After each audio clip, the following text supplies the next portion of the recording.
How's everybody today? Great, okay. Well, I certainly want to thank Dr. Ryan for a good friend of mine, Jerry, for inviting me to be speak with you today at this symposium for the kickoff to the Nonprofit Institute for Philanthropy and Leadership.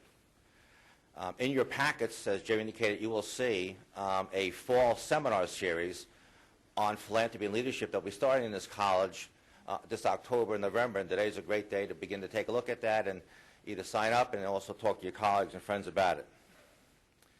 I certainly want to give credit to Dr. Ryan and every member of his college team, and certainly to all the members of the advisory board for the vision that they've had in creating this very important educational initiative. I've had the very unique experience of wearing many different hats. It's maybe how I got bald. I'm the president CEO of certainly, as Jerry indicated, a major nonprofit organization, president of a major foundation, chairman of the board, chairman of a fundraising capital campaign, a former corporate executive in a publicly traded company where we contribute to our nonprofit sector clients, as well as an individual, family, and a business owner who supports various causes. The challenge all of you, all of us, face are great, whether your mission is related to education, human services, social services, healthcare, or arts and culture. You all have very terrific causes and purposeful missions with dedicated professionals, board members, and volunteers supporting your organization. Everyone in this room has great hopes and dreams for the organization that you are involved in.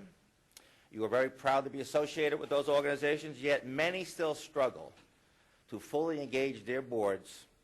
Many struggle to develop the resources, donors, and dollars to survive, let alone to succeed.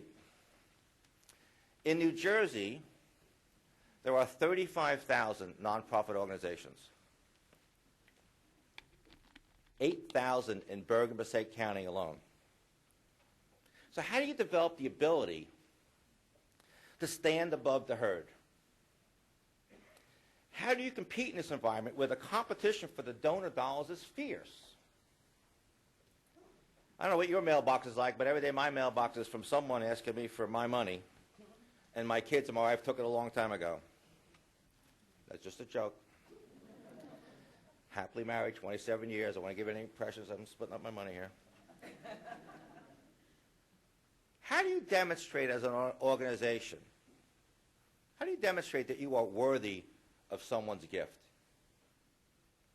How do you even get someone's attention, let alone their donation?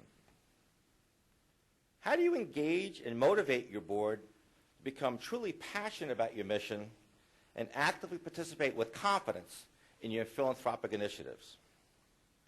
This morning I want to share my experiences and limited knowledge based upon my observations of many of my colleagues, certainly Dr. Ryan, clients I've had over the years, and my own personal experiences about how to create a culture of success by integrating board governance, visionary thinking, and philanthropy. Hopefully, I want you to come away today being motivated, encouraged, and inspired that you can help your organization achieve a level of success that will not only ensure your survival, but enable your organization to succeed for many, many years to come, and that you will be able to transform the way your organization thinks about philanthropy. I want you to realize that there is a roadmap to success and for engaging your members. This morning, I hopefully will discuss with you the path and this roadmap. First, I guess we just decide what we mean by a culture of success. So let me define it from my terms and see if this fits with your own terms. What are the characteristics of an organization that would have this culture of success? How about, one, a positive image amongst its constituents?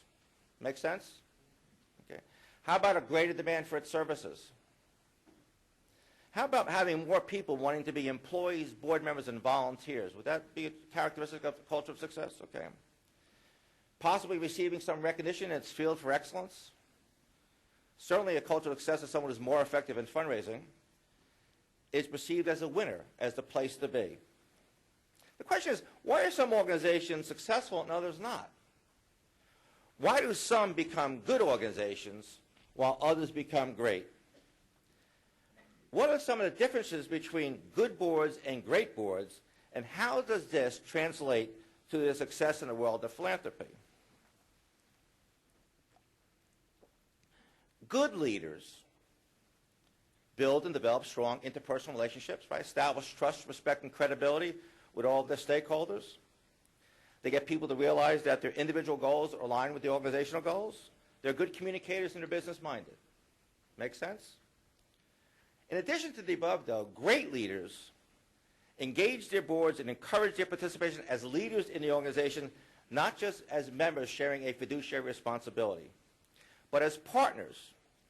They encourage their board members to ask questions, to bring new ideas to the table, to ask the question sometimes why. Great leaders create a meaningful and fulfilling experience for their board members. What they do is they tap into each unique person's experience and knowledge so they don't leave their personal experiences and common sense at the door, which happens to so many very talented people when they join a board. Good boards have integrity. Act as ambassadors in the community, make a gift, help them cultivate solicitation and prospects, and form good stewardship. Great boards do that and something else. Great boards continuously examine the reason that they exist. They periodically will reevaluate themselves. And when one truly, truly understands why they exist, they develop a great passion for their existence. Now, let me ask you this question. I'd like you to close your eyes for a second. Really, close your eyes. All right, Jerry, go get the pocketbooks one at a time. It's worked for a while. We raised $45 last week. It didn't work. Seriously, I want you to close your eyes for a second and think of tomorrow's Bergen Record or the Star Ledger, and the headline indicates that your organization is announcing that it's closing its doors and going out of business.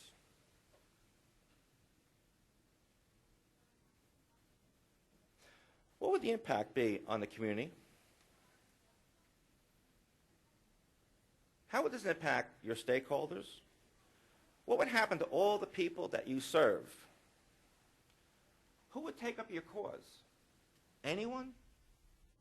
No one? What would this mean for you?